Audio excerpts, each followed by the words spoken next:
April 4th, 1984. Last night to the flicks. All war films. One very good one of a ship full of refugees being bombed somewhere in the Mediterranean. Audience must assumed by shots of a great huge fat man trying to swim away with a helicopter after him. First, you saw him rolling along in the water like a porpoise.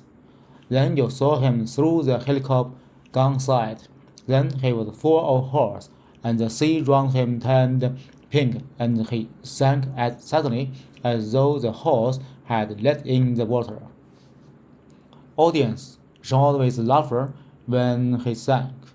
Then you see a lifeboat full of children with a helicopter hovering over it.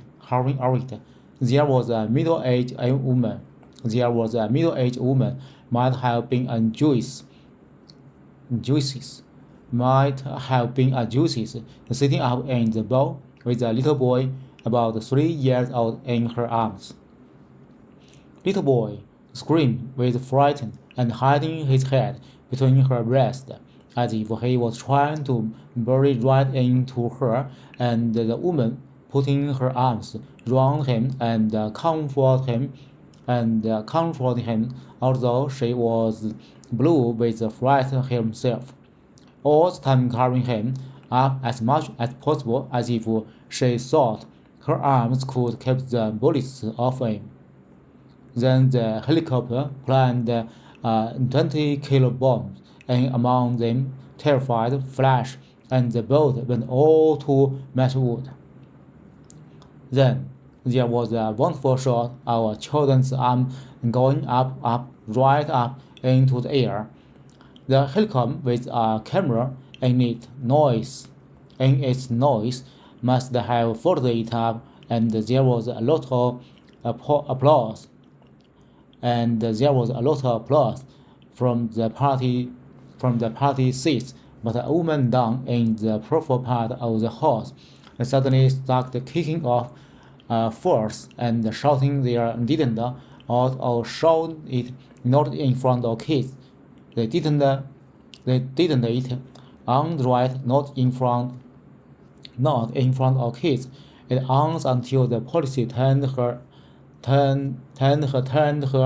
out. I don't suppose anything happened to her. Nobody cared what the players say. Typical prof reaction. They never.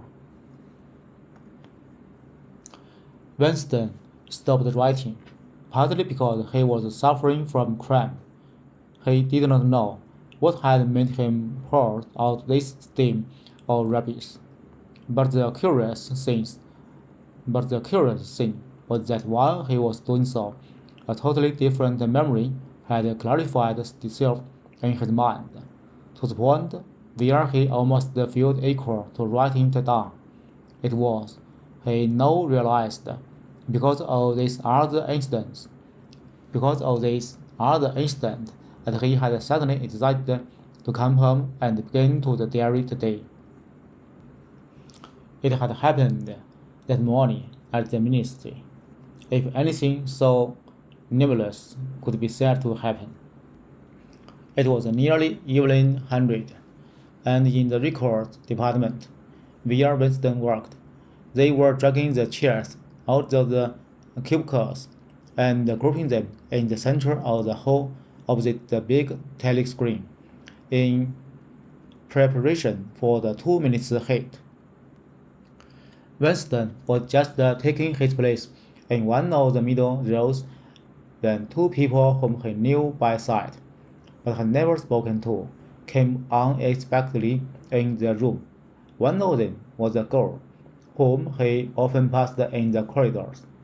He did not know her name, but he knew that she worked in the fiction department, presumably since he had sometimes seen her with olive hands and carrying a spandrel. She had some mechanical job on one of the novel writing machines. She was a bored-looking girl of about 27, with thick hair, flecked face, and swift, athletic movements, another scared sass, emblem of her junior anti-sex league, was wound several times round the wrist of her overalls, just tightly enough to bring out the sharpness of her hips. Winston had disliked her from the very first moment of seeing her. He knew the reason. It was because of the atmosphere of hockey fields and cold baths and community hikes and general clean midness which she managed to carry about with her. He disliked near all women, and especially the young and the pretty ones. It was always the women, and above all the young ones, who were the most big-dot adherent of the party, the swallowers of slogans, the ephemeral spies, and the noise out of unorthodox. But this particular girl gave him the impression of being more dangerous than most. Once, when they passed in the corridor, she gave him a quick, sidelong glance, which seemed to pierce right into him, and for a moment had filled him with black terror. And for a moment had filled him with black terror. The idea had even crossed his mind that she might be an agent of the thought police. That it was true was very unlikely. Still, he continued to feel a particular uneasiness, which had fear mixed up in it, as well as the hostility whenever she was anywhere near him. The other person was a man named O'Brien, a member of the inner party, and holder of some post so important and remote that Winston had only a dim idea of its nature. A momentary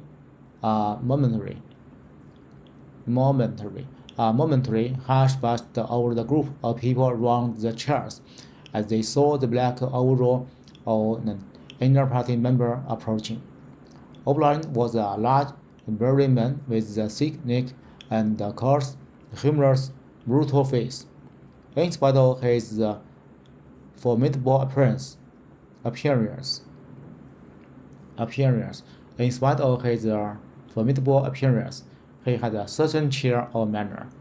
He had the trick of resettling his spectacles on his nose, which was curiously disarming in some indefinable way. Curiously civilized, it was the gesture which, if anyone had still thought in such terms, might have recalled an 18th century nobleman offering his snuff box. Winston had seen O'Brien perhaps a dozen times in almost any many years. He felt deeply drawn to him, and not solely because he was intrigued by the contrast between O'Brien's urban manner and his prize-frightened physicals. Most more, it was because of a secretly held belief, or perhaps not even a belief, merely a hope that O'Brien's political orthodoxy was not perfect.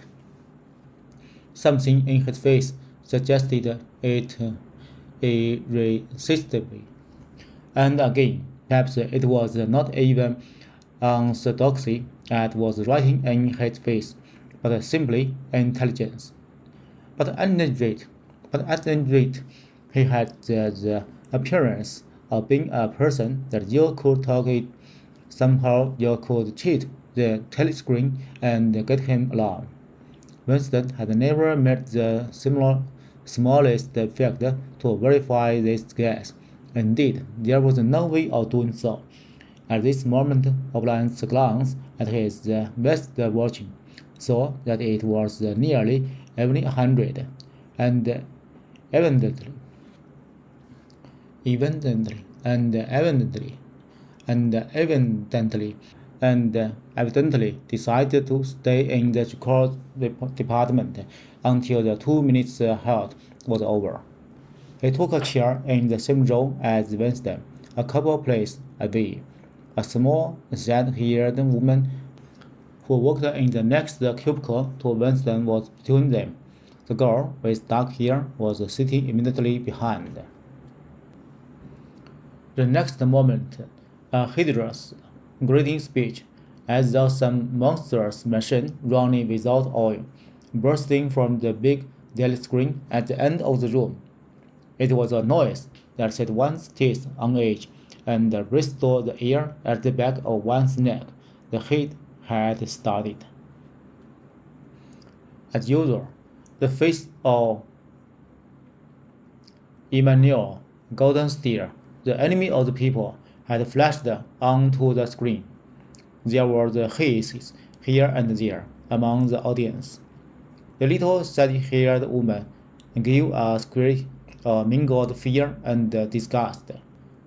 Goldsteer was the renegade and blackleader who once, long ago, how long ago, nobody quite remembered, had been one of the leading figures of the party, almost on a level with Big Brother himself, and then had engaged in cant, revolutionary activities, had been condemned to death, and had mysteriously escaped and disappeared.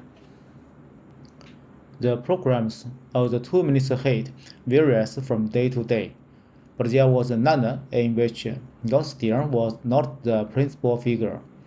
He was the primary traitor, the earliest defiler, the earliest defiler of the party's party.